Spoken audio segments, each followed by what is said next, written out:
አንተ ምንም አትሆንም። የጀመርከውን ሳትጨርስ ደግሞ በፍጹም አትሞትም። ገና ባንተ መኖር ሊስቁ ያሉ ስንት እናቶችና ስንት አባቶች እያሉ ትሞታለህ። በፍጹም አትሞትም። የእናቶች እንባ አለ እኮ የአባቶችም በረከት አለ። ይሄ ደግሞ ተራ አይደለም። ገና የምትቀጥልበት ህይወት፣ ገና የምትጓዝበት መንገድ ብዙ አለ። ረጅም ጉዞ ገና ትቀጥላለህ። በህይወት አጋጣሚ ይሄ ነገር ያለ ነው። እግዚአብሔር ደግሞ ሳያውቅ አንዳች ነገር አይሆንም። ምናልባት እግዚአብሔር ይህን ያደረገው ሰዎች ላንተ ምን አይነት ልብና ምን አይነት ፍቅር እንዳላቸው ለማሳየት ፈልጎ ይሆናል እንጂ በከንቱ አንተ የምትሞት ሰው አይደለም። ገና ትቀጥላለህ።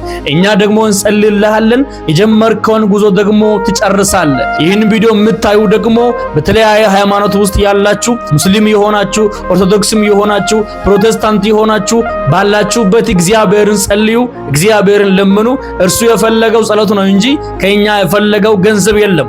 በዚህ አጋጣሚ የምነግራችሁ በእርሱ ስም የተከፈተ ብዙ አካውንት ስላለ በዚህ ምክንያት ገንዘብ የሚጠይቃለ እንዳትሰጡ።